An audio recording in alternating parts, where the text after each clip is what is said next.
Fine.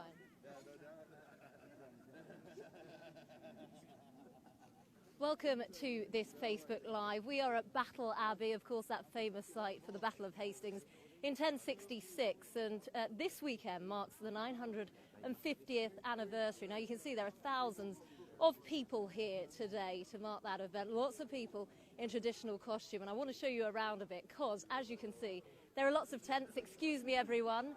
If I take you over now to this table, you can see all the traditional foods that would have been eaten back in 1066. Talk us through what we've got here. We have medlars, we have chestnuts, we have turnips, we have beetroot, we have apples, pears, onions, mushrooms, we have juniper. I'm not quite sure what that is.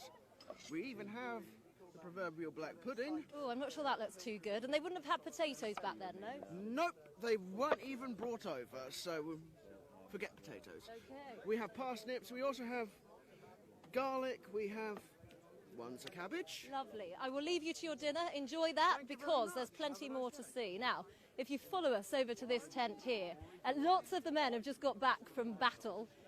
So lots of the women as well would have just waited for the men to get back. You are one of those. Sadly, yes, we would have been waiting and hoping that they would come back quite quickly, and because what fate awaited us we didn't know, but it wasn't going to be good. And fretting and worrying, no doubt. Absolutely. Tell me what you're doing here. I'm embroidering, which Saxons were famed for, almost to the point where, machine embroidery equivalent. So this is going to be a reliquary bag to carry an artifact, religious artifact. And I would have whiled my time away cooking, in looking after camp, looking after the soldiers when they were not in battle. And feeding them, and I think they're all eating your food today as well. Yeah, it goes quite quickly, that's for sure. I will leave you to it, because I'm coming over to here, one of the key men in this battle. They've already had a practice today. Milady. Greetings. Greetings to you too. What have you been doing so far? I've been preparing my warriors for the great battle ahead. We are all sharpening our weapons, so we can go on the field fully prepared. We are getting ready to muster the main army in about an hour or so. And of course the key event is at 3. How Yes. fun for you guys, because you do this as voluntary, don't you? Yes. How fun is it to come down here? This is an amazing event to be at, to actually fight on the field where they think this happened. In the evening, when the mist comes down, it's very atmospheric. In the morning, when the mist lays on the pond, it gets you inside. The feeling that this place gives you is like nowhere else. It's an amazing place to be, and we're very privileged to be able to come here every year. And I've been coming since 2000, and every year I come here and it's like the first time.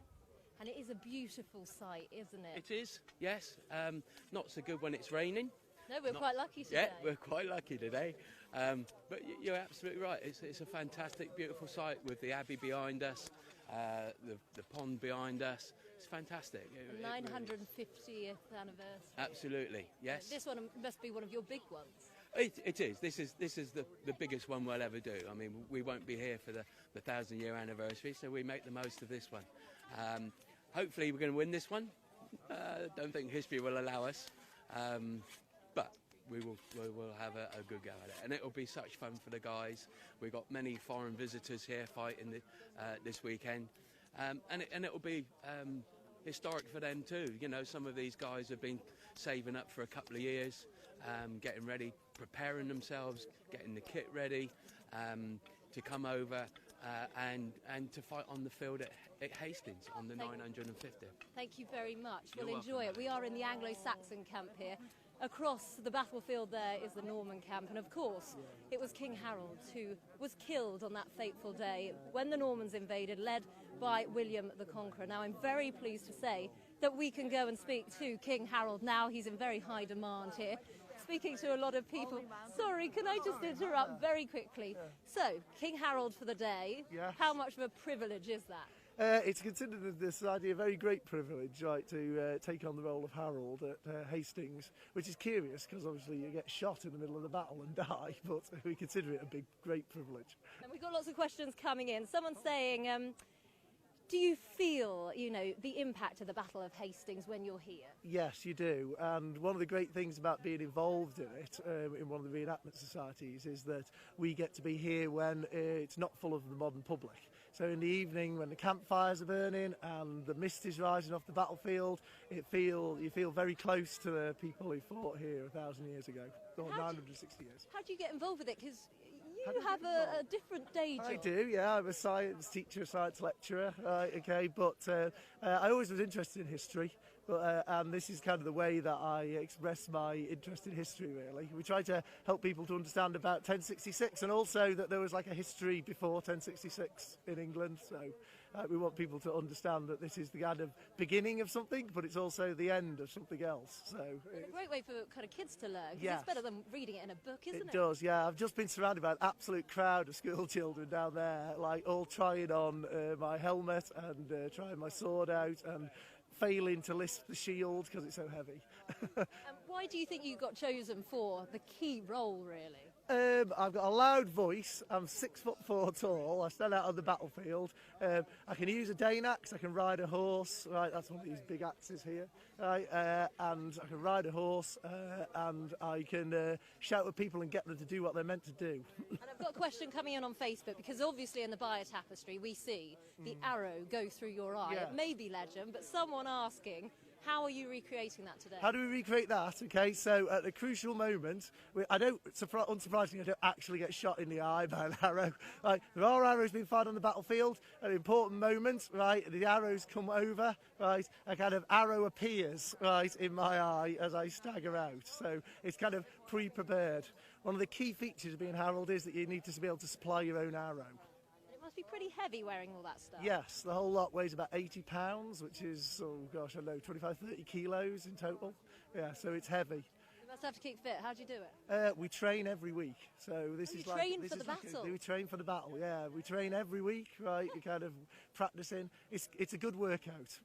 And are there horses, I'm being asked here? Yes, there will be about 50 cavalry fighting in the battle today, okay, coming up the hill against us. So one of the tricks when you're herald is avoiding getting trampled by Norman knights, which is what he failed to do on the actual battlefield, of course. Visitors coming down here, I mean, the Norman camp is on the other side. Yeah. You're here. I guess most people support the Anglo-Saxons. I think they do, yeah. The English like a thumping. We like to support the underdog, I think, don't we? So and everybody knows we're going to lose, and I think the public are always hoping every year we might win, but I'm afraid we have to be professional, and we did lose the Battle of Hastings. So. I suppose on this year as well, you know, 950 anniversary. Yeah, that's right. But it's kind of symbolic with Brexit as well, isn't it? Well, I don't know. What I do know for sure is that having votes about things we disagree about is a lot better than hacking each other to pieces with metal weapons about things we disagree about. As a way of sorting out which way the country's going, I prefer a referendum to a battle. I'm sure most people do. Yeah. But I wish you all the very best today. I'm sure we're looking forward to it, and we will give be it there. our all, even if we end up dead. Oh dear, that sounds a bit miserable. I know, that's no good. Now, as you can see, there are thousands of people here. It's impossible getting through, in fact, because there are so many. Just take another look at some of these foods. I mean, it looks rather tasty. Over the road, we saw some chicken being roasted. We've seen people spinning, and there's lambs. Well, we even saw a 14-day-old baby who was being swaddled. And it is just an incredible atmosphere. I have to say, if your kids are interested in history, or if you want them to get involved in history, bring them down here, because it is so accessible, and like I say, it makes it so much more interesting than watching and reading things in a book. These two gentlemen here, how are you involved in events today? You're live on Facebook for Sky News. Oh, well, we're going to fight for good, Harold Godwinson. We're going to storm those Normans away and win the day. You think, but you don't win, do you? We all know that. That's a lie. Have you been looking in the entrails of the owl and to know such futures? And just tell me, what would you eat? Because you just come back from a practice battle, haven't you? We've got water or small beer, because water's dangerous. We have a variety of cheeses, meats, and I've got some sort of pasty here. It looks pretty good. It's like a modern-day charcuterie board, really. Not far off. Do you know much about the town of Battle as well, and why it got its name, didn't it, for this famous battle? Yeah, just the place of battle, as you might say, and obviously a few years after the event is when they had the start of the building of the abbey, and what was expected to have been the spot of Harold's death itself, but there's always been that little bit of conjecture which of all these slopes in the area was the actual battlefield.